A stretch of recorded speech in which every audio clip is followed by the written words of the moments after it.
Waalaikumsalam warahmatullahi wabarakatuh. Selamat siang semuanya.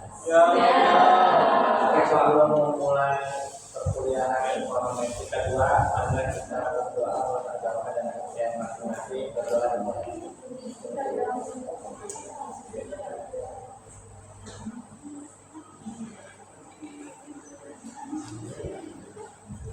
Ya, berdoa selesai.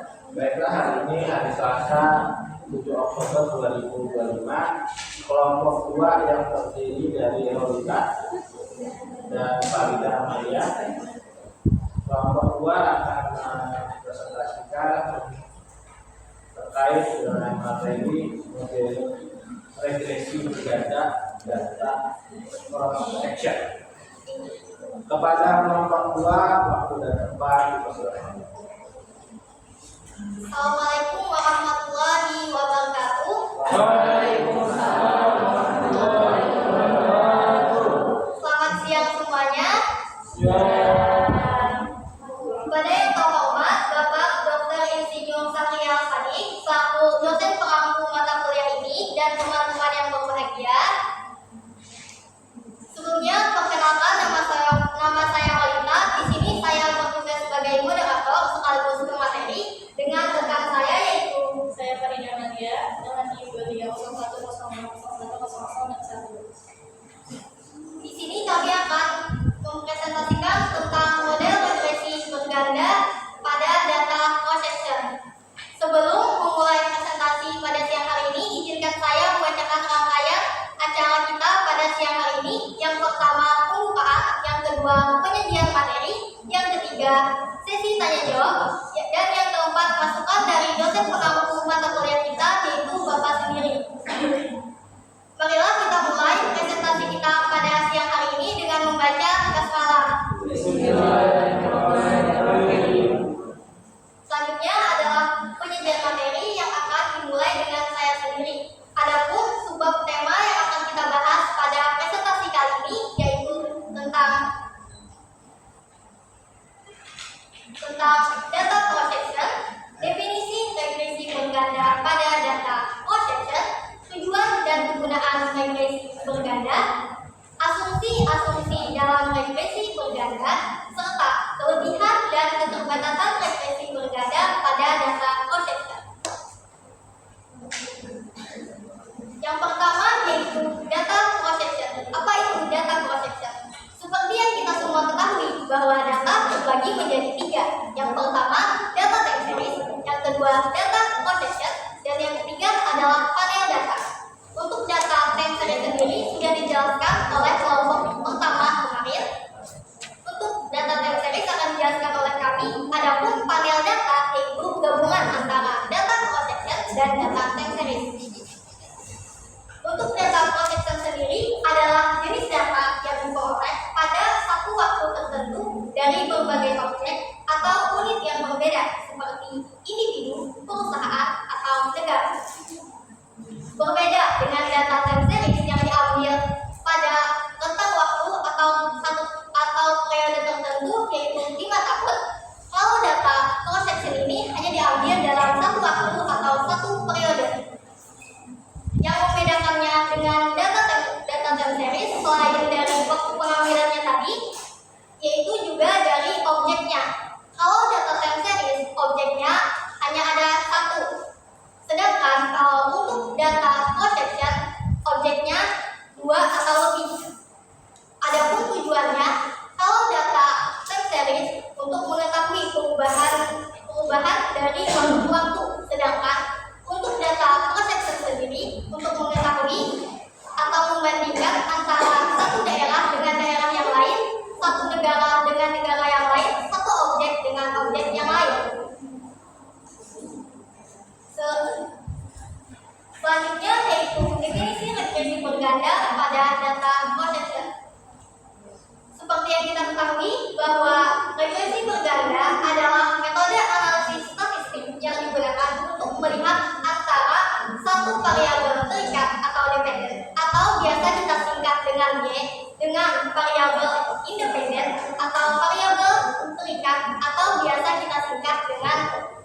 X.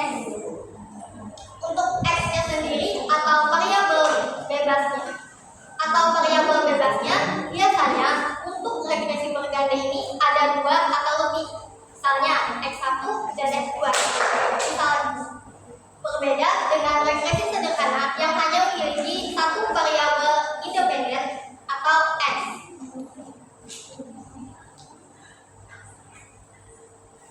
Adapun tujuan dan kegunaan regresi berganda pada data procession adalah untuk mengetahui apakah ada hubungan antara X1 dan X2 dengan variabel dependen atau Y.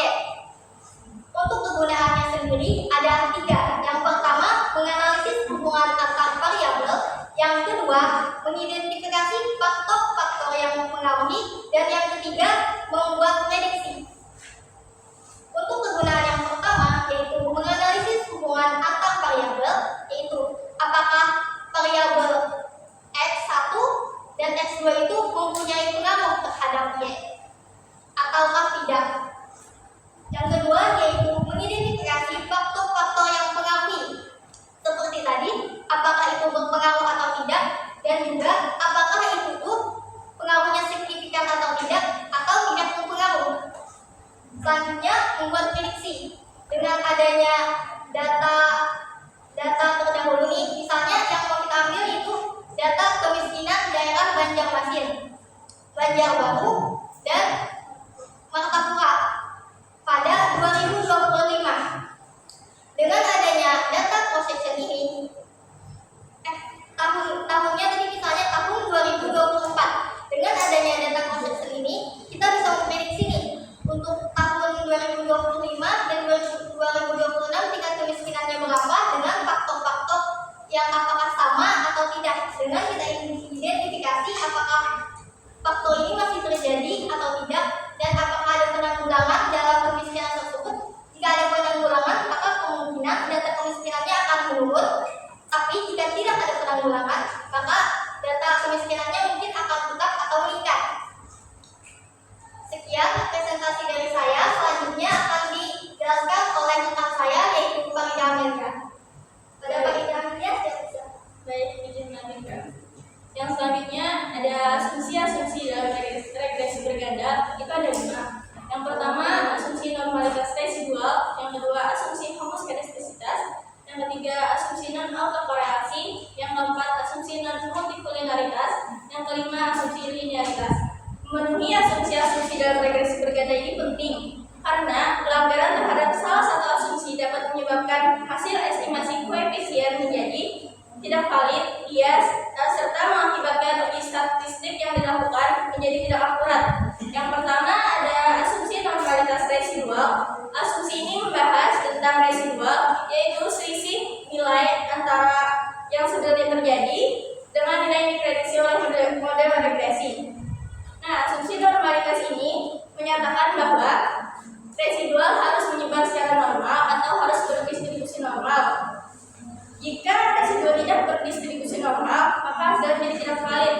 Yang kedua ada asumsi homoskedastisitas yang menyatakan bahwa varians residual harus konstan atau tidak berubah-ubah pada seluruh rentang nilai variabel bebasnya. Ketika varians residual tidak konstan, kondisi tersebut dinamakan heteroskedastisitas. Kalau terjadi heteroskedastisitas, hasil regresi bisa menjadi tidak efisien. Artinya, nilai koefisien itu masih bisa dihitung, tetapi keakuratannya diragukan. Yang ketiga, ada asumsi non-autokorelasi. Itu menyatakan bahwa tidak boleh ada hubungan antara satu residual dengan residual lainnya. Maksudnya, kesalahan pada satu observasi tidak boleh mempengaruhi kesalahan pada observasi berikutnya. Masalah autokorelasi ini sering muncul pada data time series. Terus, model regresi mengasumsikan bahwa setiap observasi berdiri sendiri, tidak saling mempengaruhi. Kalau residualnya saling berhubungan, hasil regresi bisa menjadi bias dan kesimpulannya bisa salah. Yang keempat, ada asumsi non-multikularitas yang menyatakan bahwa antar variabel independen tidak boleh memiliki korelasi yang sangat tinggi. Kalau dua variabel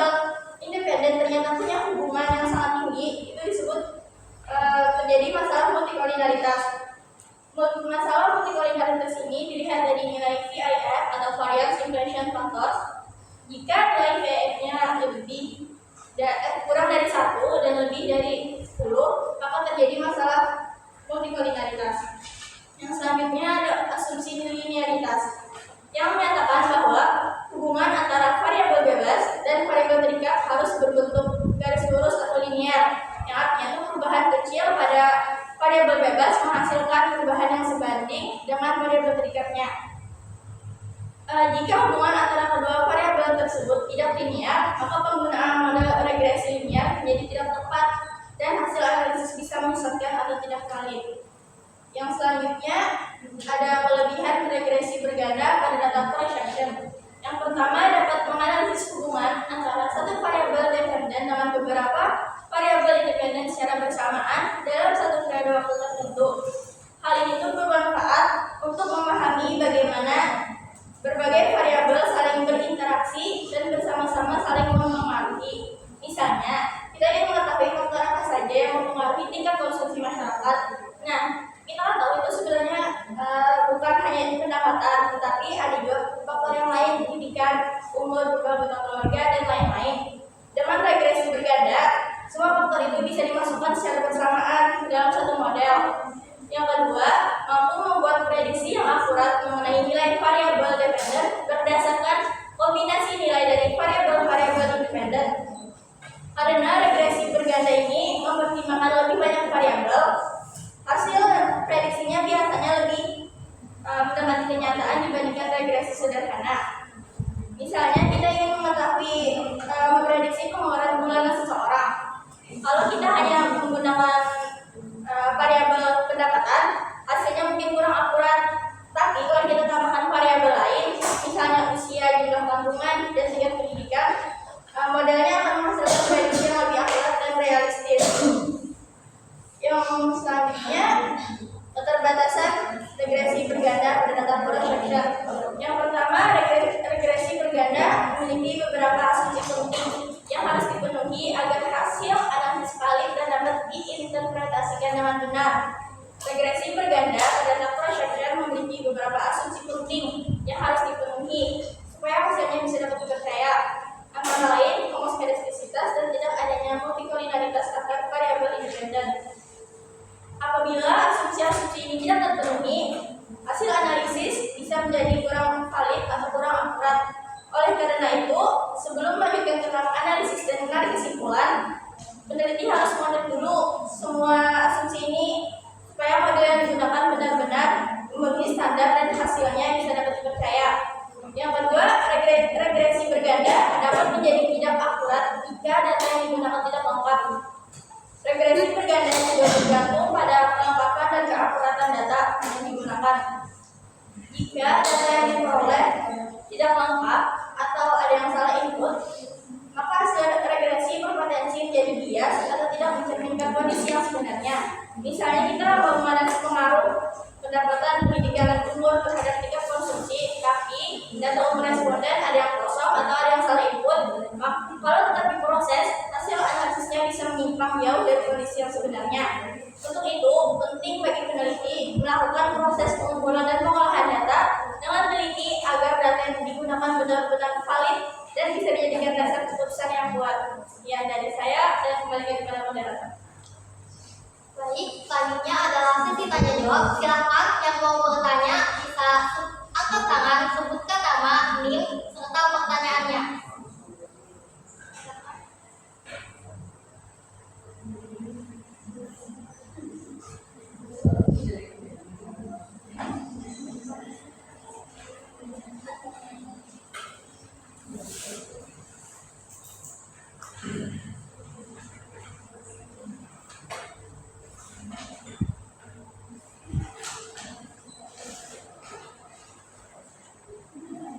Ya, silakan kalau ada pertanyaan dari kelompok yang lain.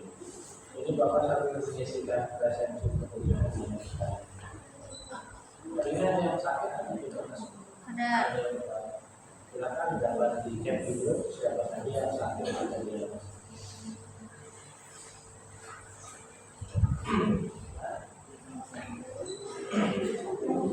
Silakan yang mau bertanya, saya beri waktu sampai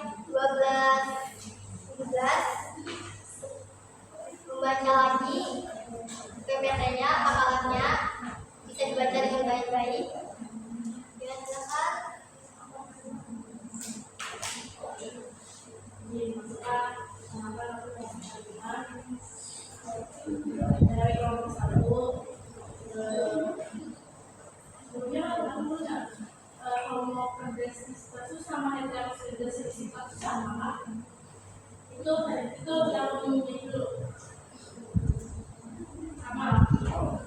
Atau makanya kita beri bentuknya. Jadi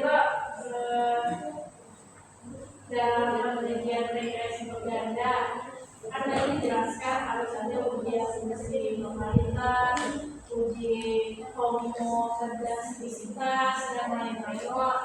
Nah itu tentunya sangat penting untuk hasil yang valid.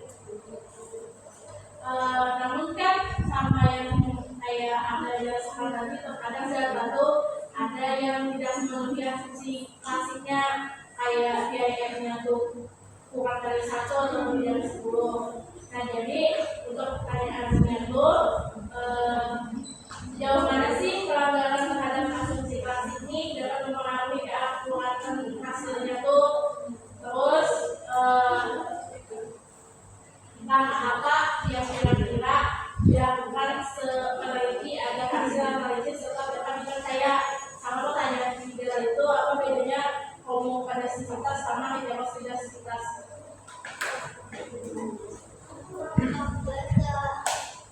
Boleh Jangan cepat-cepat. Oke, pertanyaannya tuh satu, sejauh mana pelanggaran terhadap asumsi klasik dapat mempengaruhi keakuratan sebuah regresi rasional? Dua,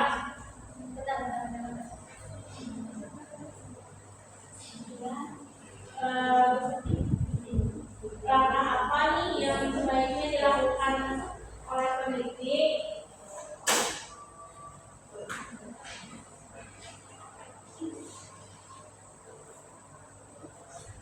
agar hasil analisis tetap dapat dipercaya?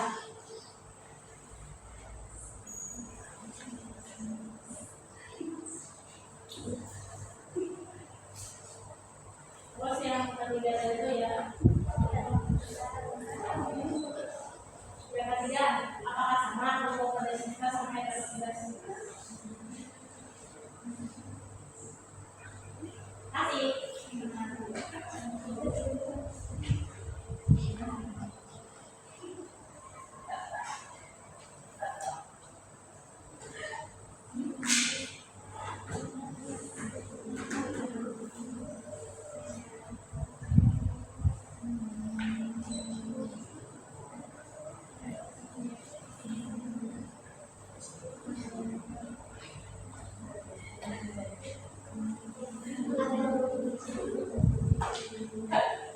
Ada lagi yang mau bertanya?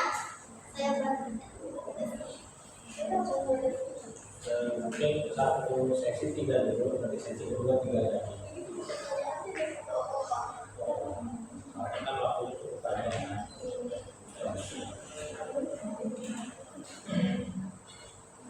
Saya batasi untuk 3 pertanyaan saja untuk sesi yang pertama ini.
Ada lagi yang mau bertanya dari cowoknya mungkin?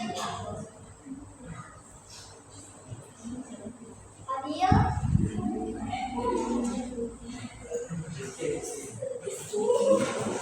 Rizky, Said, Adil, Rizkia, Admi, Laili.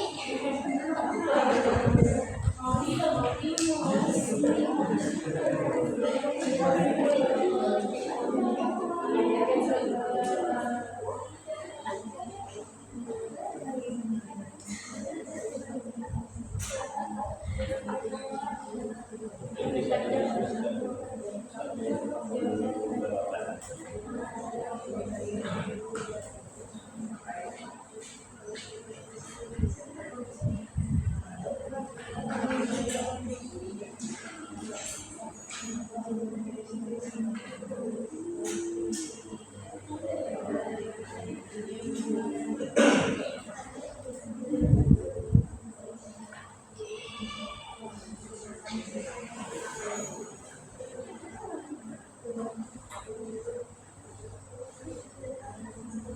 iya, yang sakit atau yang tidak hadir, Bapak semua ahli ya. Ada segera Bapak masukkan dalam silakan kulit.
Pertanyaan saya dari Bapak ya.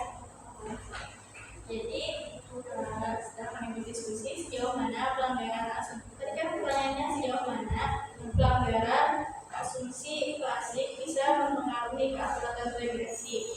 Itu lumayan jauh karena dampak pelanggarannya tuh bisa mengakibatkan hasilnya menjadi bias. Nah artinya tuh kayak regresi tidak mencerminkan hubungan yang sebenarnya antara variabel. Atau juga nilai uji statistik dan F-nya itu salah yang bisa menimbulkan ada pengaruh padahal tidak ada atau sebaliknya. Terus prediksinya jadi tidak akurat, modelnya tidak bisa diandalkan untuk memprediksi data baru. Langkah-langkahnya Untuk langkah-langkah yang sebaiknya dilakukan, berarti berarti si gambaran itu sangat berpengaruh terhadap hasilnya. selanjutnya adalah langkah yang sudah dilakukan peneliti agar hasil tetap tepat dan dapat dipercaya. Itu bisa dibuka di makalah halaman 8. Semuanya ada.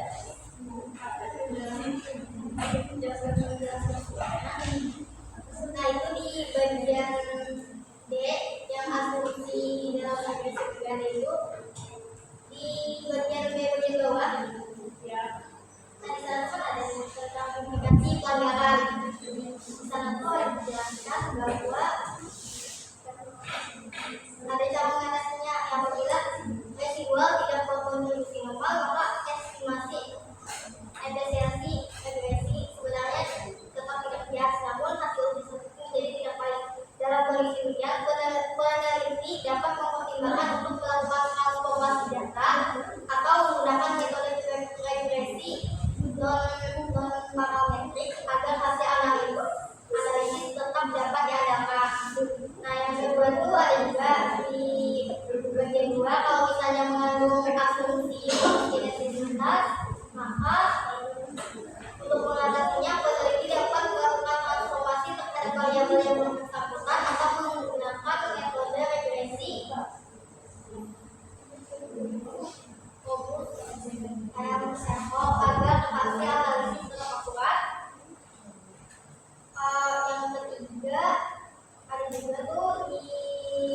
bagian dari yang utama untuk mengatasi masalah yang belum itu dapat diperbaiki dengan menambahkan variabelnya. Misalnya kalau variabelnya supaya tidak terlalu berguna, bisa ditambahkan variabel yang lain lagi. Ya, atau bisa juga diubah variabelnya kayak kita sama yang dengan Ibu Lisda. Kalau misalnya data itu nah ada akurat, gitu nah ada awal ya tidak akurat, ya tidak normal, maka harus kita ubah tuh variabelnya atau bisa kita tambah variabel lain supaya data tuh normal. Tapi kalau variabel lain itu makin jauh. Ya makin jauh. Berarti agak lebih baik Lebih baik variabel ya. menambah masalah lagi. Ya lebih baik diganti variabelnya. Dan tadinya Terus kan tadi sebenarnya apakah homoskedersitas itu beda atau sama? Nah, itu beda. Kalau homoskedersitas itu varians residualnya itu konstan pada semua nilai variabel independen. Kalau heteroskedastisitas itu berubah-ubah, bisa memperbesar atau mengecil tergantung nilai variabel independen. Nah, di dalam yang penjelasan ini kan kayak homoskedastisitas itu kayak akar apa atau kecuali yang terjadi heteroskedastisitas hasilnya jadi koefisiennya tidak hasil regresinya bisa jadi tidak efisien, jadi itu beda. Kalau si homoskedastisitas itu kok konstan, kalau yang heteroskedastisitas itu berubah-ubah.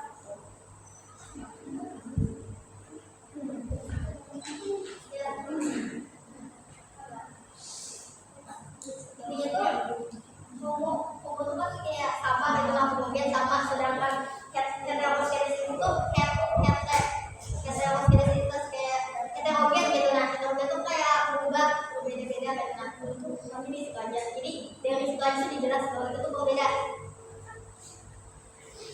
Kalau untuk penjelasnya mungkin nanti akan dijelaskan oleh Bapak karena belum belajar kan juga. Oke. Thank you.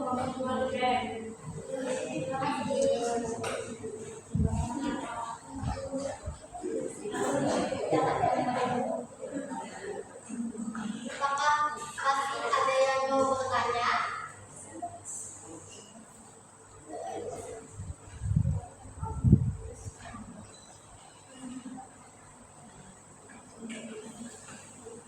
Ya silakan untuk sesi 2 kalau ada pertanyaan pada kelompok 2.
Karena tidak ada lagi yang bertanya, izinkan kami untuk menyimpulkan hasil dari presentasi dan sesi tanya jawab tadi yang akan disimpulkan oleh rekan saya yaitu Walida Amelia.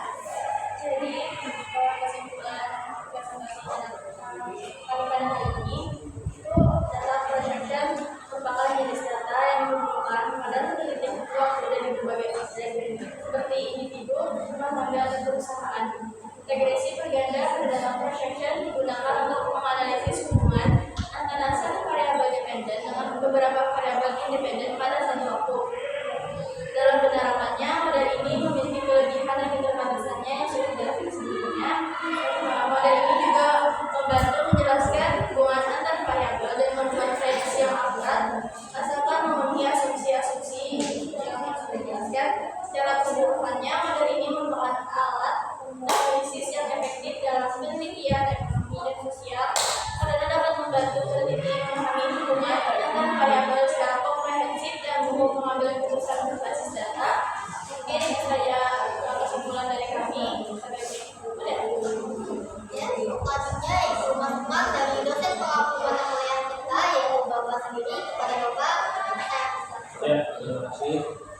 untuk yang terkait dengan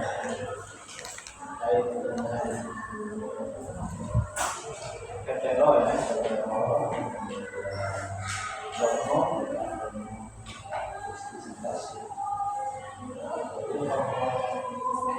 homosexualitas itu adalah suatu state atau kondisi dalam analisis referensi di mana varian error atau residual itu adalah konstan atau tetap untuk setiap nilai variabel dependen. Jadi artinya penyebaran varian atau kesalahan prediksi model regresi itu tidak berubah, yaitu perubahan nilai variabel bebas.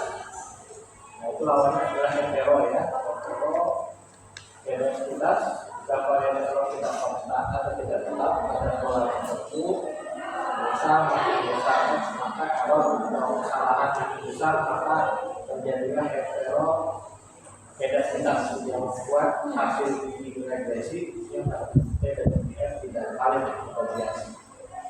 Contoh visualnya, misal homosexualitas ya, titik residual yang tersebar atau scatter tersebar acak atau random tanpa pola tanpa pattern. Kemudian untuk heteros itu titik residualnya membentuk pola seperti jumpa sama colok. Nah, cara uji yang biasanya digunakan ialah uji laser, kemudian uji Mach, uji White, uji Gauss pagar, dan atau dengan plot scatter. Ya, scatter itu tersebar antara residual dengan referensi. Mungkin itu tambahan dari Bapak ya. Terima kasih banyak kepada kelompok 2 yang telah presentasi dengan baik dan semuanya yang sudah bertanya dan berdiskusi dengan baik. Untuk selanjutnya nanti penugasan silakan untuk kelompok yang lainnya selain kelompok 2. Ini menikah materi dari kelompok 2 sampai dengan perkuliahan selesai. Kita selesai itu 13.30. Nah, semakin cepat semakin tidak bisa. Oke, silakan mengerjakan. Kemudian untuk kelompok 2 nanti silakan mengupload video presentasinya di YouTube dan serta masalahnya di YouTube ya. Jadi waktu oke, silakan. Selamat. Terima kasih kepada Bapak yang telah memberikan masukannya. Dengan berakhirnya masukan dari Bapak tadi, maka berakhir pula acara kita pada siang hari ini. Saya